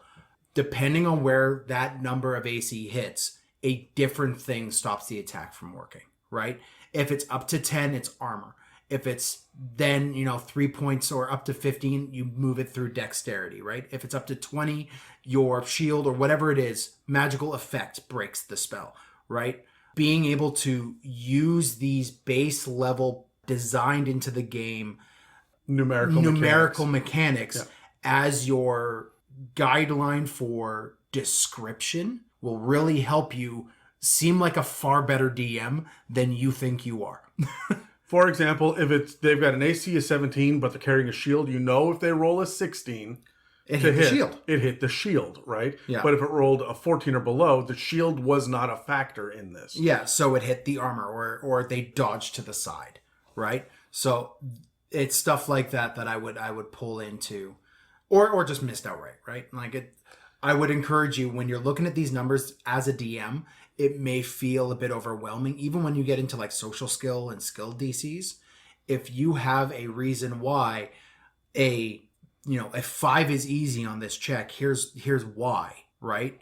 And it doesn't have to be something super concrete. I'm not saying for every encounter break them down, but like have a thing to pull from. It will elevate your ability as a DM exponentially. I'm going to just jump on that really quickly. Do it the other way around too. This is why I want to know what my players' character sheets are. Because if James is super Dexy Monk and he's not going to wear armor, and I roll a 14 and it's not going to do damage to him, we know that he dove out of the way. But I need to know that as a DM, so I'm not describing it bounces off your back and that doesn't make sense for his character. Mm-hmm. When you start to get into the weird breakdowns of let's say a paladin who's got auras to this, and we've got a breastplate, and then I've got a belt that gave me +1 to AC, and a buckler, but I'm gonna parry with this move, and someone else cast a mage armor, and like, holy shit, there's so much going on there. Having a little breakdown of my notes on my DM screen of at what point do what things hit what parts makes your players more engaged in the shit that they've got going on for themselves. Yes. And suddenly defensiveness becomes something they're thinking about. And it pulls them into it enhances the immersion in the game. It does. Yeah. And to even expand on what you were saying, Dan, having a reason for what happens. Like as the example you gave of Terry, he could have had the reason where the last cave you guys were in, before you got that deck of many things, you actually fell down 5 floors and you were being eaten by mind flares. Mm-hmm. So that's how this deck of many things came about. It was all an illusion in your head. So that's giving a reason, as opposed to say, oh, your party just woke up fine. That's not a reason. Give them, it's an extreme example, obviously, but that's off the top of your head. Yeah, off the top of my head, just give a reason why things are happening. They don't just happen for no reason, but anything can happen in these games. Which is why long rest pisses me off, but that's another factor there. So you can check us out on social media at Instagram, Facebook, and on Reddit at It's a Mimic. You can also send us an email at info@itsamimic.com for mailbag questions and the like. Okay, so obviously power creep is when the baseline power gets higher and higher and higher in a game, but an increase in power doesn't always denote power creep. For example, Tasha's Cauldron of Everything gave us a couple of new optional abilities for each class. It also gave us a much more palatable ranger to play. And say what you will about some sorcerer subclasses getting expanded spell lists while others don't now, the optional rules are an increase in power that don't fundamentally change the experience of the game. And the ranger has now been brought up to the level of most of the other classes in playability. These additions to the games don't overstep the baseline, create further imbalance, or make older releases unappealing to explore. They just raise us up to the baseline. I would love to see a reprint of the Purple Dragon Knight where they fixed how fucking bad it is. Mm-hmm. Tritons are a great example. They just got Dark Vision. They needed it in the fucking first place. It made sense for them to have it. So when they got it, no one complained about power creep. It just brought them up to the level of everything else, right? So I mentioned incomparables before. I have a couple of examples of imbalances here, and I'd like to go over kind of how you guys would go about using an incomparable power boost to alleviate some specific examples here. So let's grab our dice and roll initiative. Got a 9. 6. 7. Okay, Dan, you're first.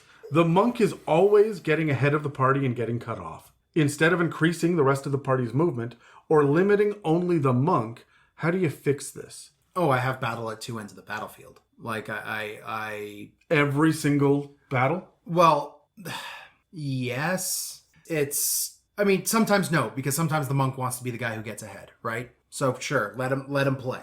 And sometimes you're playing out of a module where they only have one drow in the next room. Yeah. But there are times where you start having things happen further in the back, right? Or you put in a situation or traps or whatever it is. I mean, monks traps, it's a bad example because they're just going to jump over them and do dope monk shit.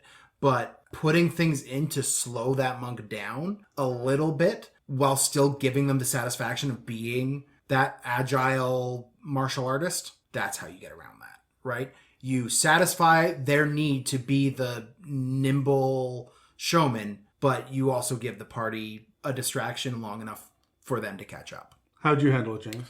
I would do something like, especially in dungeon sense, have the dungeon filled with a poison corrosive gas. When the party gets an item that gives out 45 feet around them of clean air, so the monk has that 45 feet of movement, but that's it. Yeah. As soon as they go past that, they start taking damage, and heavy damage. So it forces them to stay relatively close to their party, but they can still run out ahead and get that first 5 hits in, depending on what level you are as a monk. Yeah.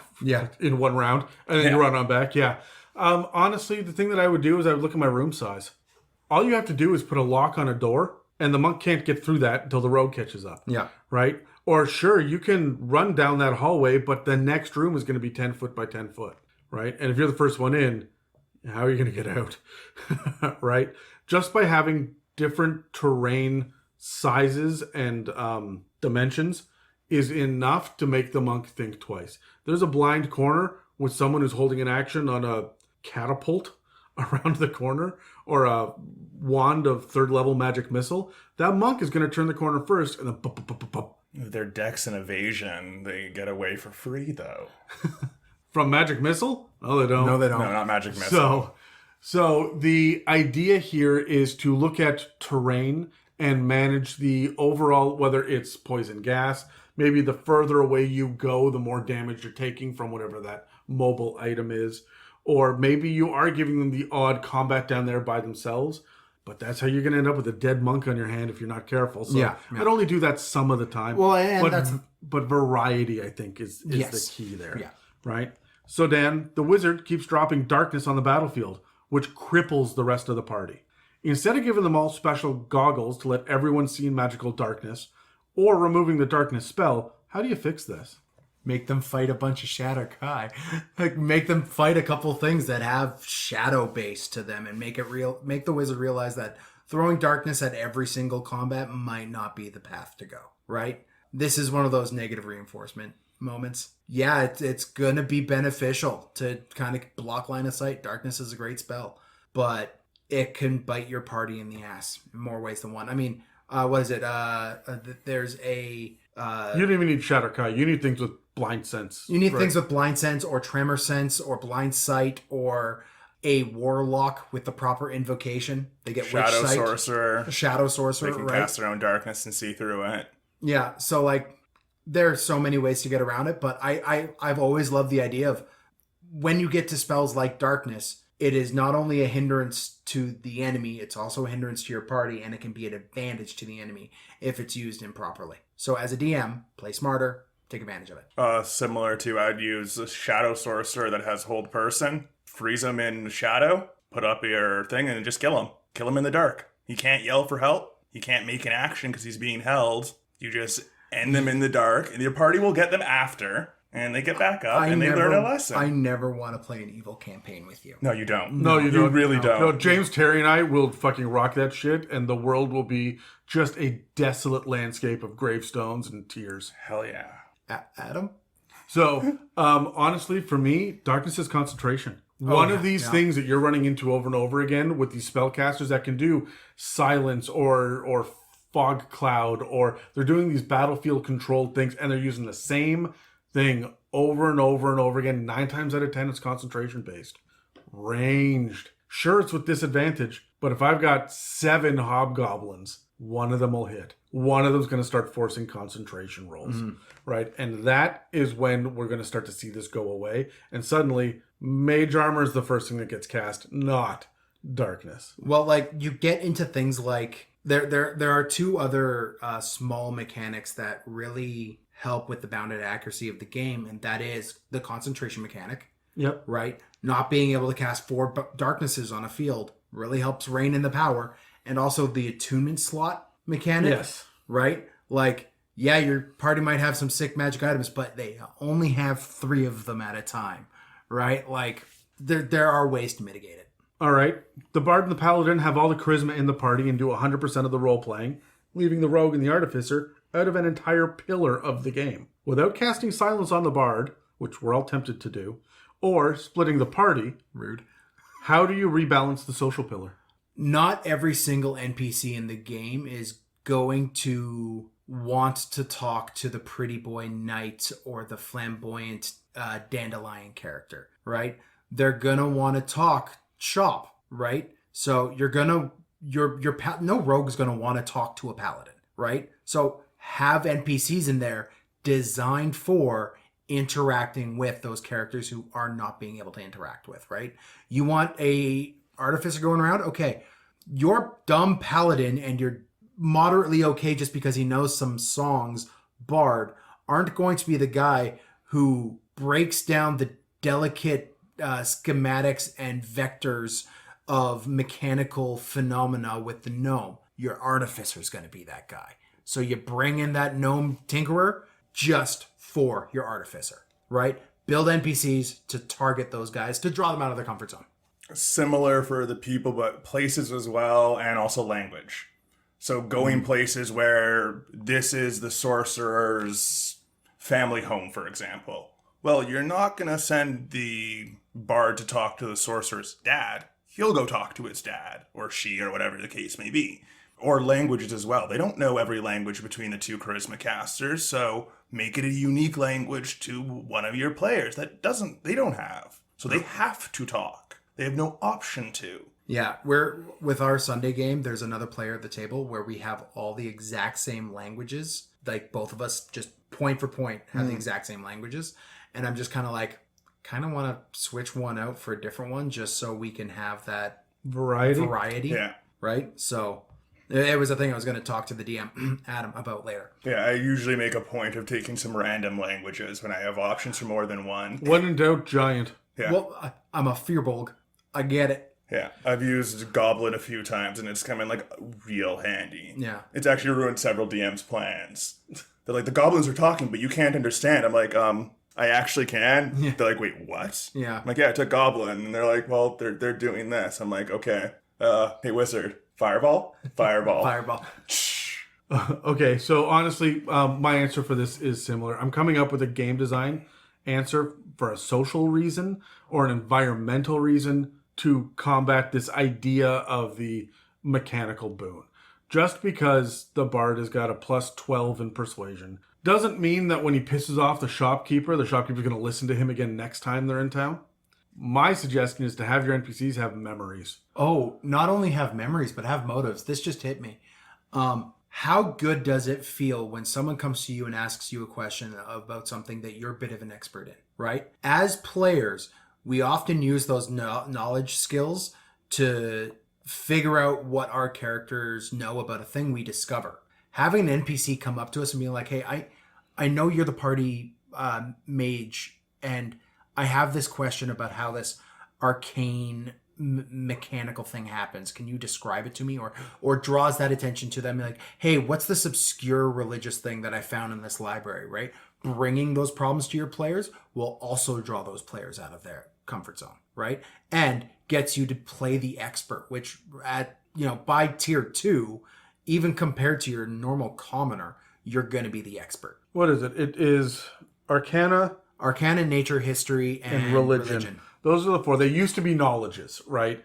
Those are the 4. When I see a player choose those to be proficient in, I'm honing in on that. That is something they want to be good at. And I actively encourage my players to always choose at least one of them. If it's on their list. There's honestly, one of them on everyone's list. Honestly, there's also going to be a lot of that shit in backgrounds. Yes, well. Yeah, that's how I usually pick it up, through a background. No.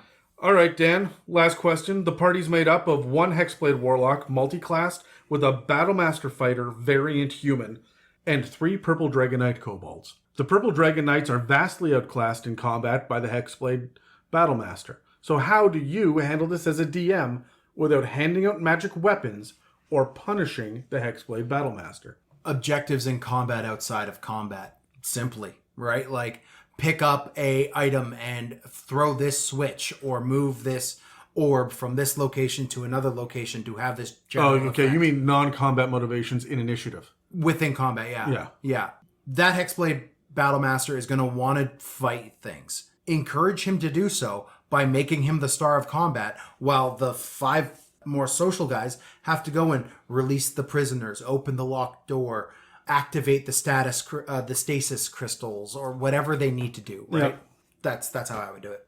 James, what do you got? Similar to that, give them more things to do that don't involve combat. Because, yeah, that setup of class, multi-class, and party build, there's not a lot you can really give them without punishing someone. Honestly, there are so many things that a Hexblade Warlock / Battlemaster cannot do. For example, ranged attacks. I mean, they're a Hexblade Warlock. They've got Eldritch Blast. They've got the best. Sure, but what is it? Is it Mage Armor or Shield? Which one is it that just, negates force damage? Shield. So, I mean, fuck you. Half of my mages will have that now. They know you're coming. You are famous because you are a kick-ass warrior. Everybody knows it now, and they're ready for you. Mm-hmm. There are tons of things that one character can't do. Maybe they just can't climb a rope quite as well because they're charisma and dex based, or however it is that they've built their character. You can look at the gaps because no one character can be built perfectly to be good at literally everything. At best, you can get jack of all trades. You guys are both sitting there scratching your heads going, no, fuck, I could do it. I could be good at strength, dex, con, intelligence, wisdom, charisma, and sanity checks. Be a paladin of 6th level or higher. It can be done. It can be done. But I guarantee you... It requires a little bit of shenanigans. Oh, no, I guarantee you that 1 weak rope bridge defeats that paladin. Look, I Depending simply... on the race you are, you can stand back up. Yeah. As a half orc, hit the ground, just stand back up at the You're bottom good of to the go. Ground? Oh no, sir, you are in water. Even better. Even better. Yeah, and there's a waterfall. I mean, yes. When you're literally God, you'll find the way. Well, but that's the point, is don't be discouraged because one person is clearly good at one thing and everybody else isn't good at that. Even if they're clearly good at a lot of things, when you have one person taking over a table, there are story reasons and there are other mechanics to look into so that you can battle this idea of this power creep that's happening. There's this one character that's getting more and more and more powerful because you gave them some evolving intelligent weapon, which we've talked about in the past on the podcast. This is a lot of fun. You should hand this out. And I'm sitting there every time on the drive home going, we should not have said that. Someone's going to hand that out and they're going to have a superstar in their party. And everyone else is going to be sitting there just kind of thumb up their ass going, when do I get my ridiculous overpowered intelligent item? Mm-hmm. And I'm not handing out 6 of those things. I'll hand out like one. the idea of scaling items, though.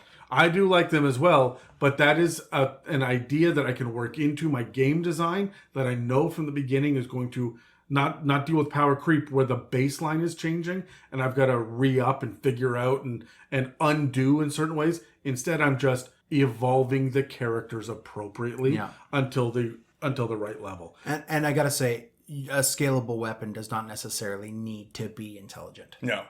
So, are there any final thoughts from you guys before we wrap this episode up on power creep, bounded accuracy, and the action economy? Not that we haven't already said. I mean, it's something every DM and every player should be aware of. We mentioned it briefly, but talk about it in your session zeros, guys. If you have a party and you're sitting down with your party build at session 0, and 4 of your players all want to play those Kobold Purple Dragon Knights, and there's that one guy who's just like, oh man, I'm going to be this Hexblade Battlemaster. Like, you might want to try to convince that, like, that's what session 0 is for this kind of situation.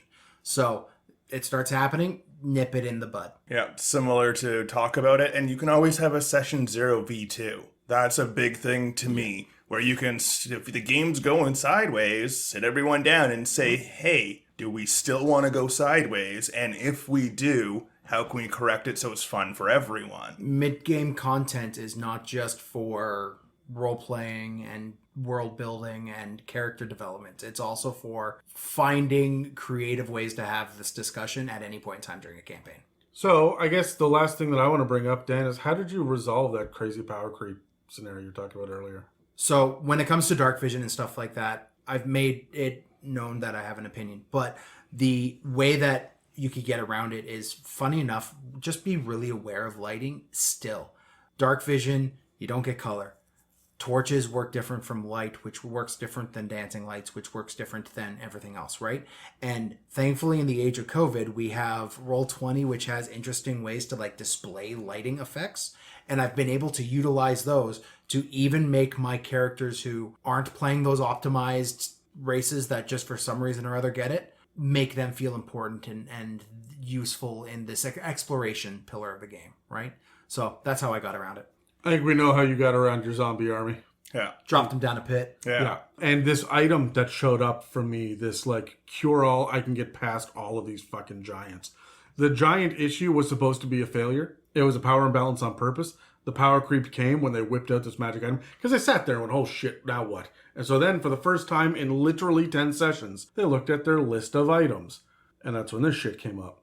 3 sessions later, he had a choice. You could keep this item and fight the bad guy, or you can give up the item and not fight the bad guy. And he decided not to solo 1-on-1 against this guy, and he handed over the item. It was very, very, very obvious that he was outclassed. This was a level 20 fighter, level 20 warlock, level 20 wizard, and he was a level 11 champion fighter. So he opted to not fight the level 60 creature. It's fair enough. Yeah, right? Fair. And so when you give clear stakes about if you decide to keep this or use this, it will end poorly. A lot of the times they'll opt not to do it. For example, another one is I like to, when shit starts to get out of control with the economy, where did you get those spell components? That right there is enough to make everybody stop and look real closely. And they're going to they're going to think twice about decking out their carriage with hydraulics and a pimp mobile freaking license plate, right? So anyway, I think that's it for this discussion on power creep in D&D 5th edition. We got a million more ideas and arguments about dungeon mastering, so subscribe or follow and check back regularly to see what inspirations and insights we'll have for you in the future. Next week, we'll be returning to our conversation on dragons, where we're going to take a look at some of the more famous dragons in 5th edition. If you'd like to support us, we have a donate button on our website at www.itsamimic.com, as well as our store for some awesome merch. We also rely on word of mouth to get news of the podcast out there to the community. So please pass the word on to everybody you know that we're available on iTunes, Spotify, and YouTube, as well as most podcast apps. Thanks again for listening to It's a Mimic, where you never know what you're going to get. This has been an It's a Mimic production. Inquiries, requests, and questions for our mailbags can be sent to info@itsamimic.com. All right, guys. We have been talking about power creep this entire episode, as you know, and I want to know, outside of the core books, the DMG Player's Handbook, Monster Manual, those level of books, what is your by far favorite new class option or feature or whatever it is? Okay, let's roll. I will miss the box. I got a 7. I got an 11. 9. I'm going to straight up say that my favorite thing that exists ever is the Purple Dragon Knight edition to 5th edition. Really? Yeah, I love the Purple Dragon Knight. It gives us a floor to work on. I guess it gives us that low point. Yeah, Yeah, it makes me look at Rangers and go, you know what? Not bad, bud. You're okay after all. Yep, it makes me look at some of the dumber Tritons don't have dark vision when they first came out. It's okay. Have you seen the Purple Dragon Knight? Right? You don't have to be faster than the bear. You have to be faster than the slowest kid in class. Which is the Purple Dragon Knight. Exactly, right? Yeah. So no, it's fun for me from a design perspective to say, okay, I know what the worst possible thing to do is, and that is make a social only subclass for a fighter and then not give it even all of the abilities. So I feel like every homebrew thing that I've seen since then is at least points for effort because it's better than that shit. Okay. So. James? For me, Shadow Sorcerer. Oh, really? Yeah, I'm a big fan of sorcerers as it is, as I'm sure everyone already knows. But just something about the mechanics of being able to get a darkness spell, to be able to have your Hellhound, I believe it is, that can impose disadvantage and have an opportunity to attack. It gives a sorcerer just that one extra, not necessarily get out, but a little more security in being as squishy as they are. Cool. For me, it's they tout feats as being an optional feature, but everybody uses them. The new feats we see in Tasha's that let you have just a flavor of the other classes, right? Like you could have the Battlemaster stuff, or you could have you get like a gunslinger level of stuff, right? Like these optional class-based feats I really like because it prevents having to multi-class and you just get the little bit of the flavor for it. It's not overpowered, it's not broken, it's just that little bit of the flavor of the class, so you don't have to commit fully to a class. You just got to wait till your 4th level to get into it. Or first if you're variant human. Ugh. You can take Shield Grappler, which will then push You and your I should do decks. You and I should just sit across a table and do like character builds Just a whole episode of min-max builds. with Adam in the room just groaning the entire I literally time. have the opposite of an erection right now. It's an innie. Yes. Thanks again. Thanks again for listening to the It's a Mimic. No, we're not the It's a Mimic podcast. Just mustard gas 'em. That's your answer to literally everything. I definitely use mustard gas against Xanathar. Jesus. My DM allowed me to have the ingredient without realizing what it's for. Then we just mustard gassed him with our monk that could run like 180 feet around. For fuck's sake. Jesus. Tabaxi So- monks, man. Tabaxi It wasn't monks. even Tabaxi, it was an awakened bear. Oh, okay. That's So it was a just homebrew as bad. race, so it was just as bad, if not worse. Do you guys have a shout out or anything? Do you want to do a shout out and we'll get James to do the Instagram bits? I thought that's what we were doing. Yeah. Fine, fuck you, Dan.